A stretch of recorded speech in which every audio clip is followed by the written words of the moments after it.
Ce qui m'a amené à choisir cette thématique des réseaux sociaux, c'est avant tout l'observation de ce qui se passait dans mon quotidien à moi et puis dans ce qui se passait dans le quotidien de tout le monde.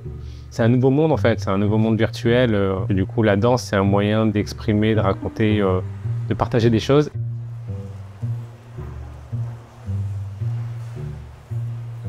Notre préoccupation, quelque part, en fait, c'est vraiment de créer un miroir, de faire en sorte que le spectacle est le miroir du public qu'on a en face de soi et que le public puisse se dire « Ah bah tiens, ça c'était moi hier » ou alors « ça aurait pu être moi ». Et à partir de là, créer le dialogue.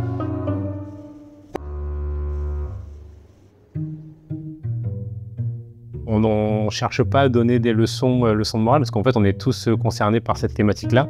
Mais c'est l'idée d'échanger après le spectacle sur la manière dont chacun vit sa relation avec les réseaux sociaux. Ce qui était le plus marrant, en fait, c'était que quand on avait pranké les gens, par exemple à la gare, et quand on a commencé à entrer dans une gestuelle, je me suis dit que les gens allaient tout de suite prendre conscience qu'il y avait un truc qui n'était pas normal, parce qu'il y avait quelqu'un qui se mettait à danser sans raison, alors que non. En fait, il est venu, il a dansé à côté de toi pendant 1 minute. T'as pas vu, c'est ça?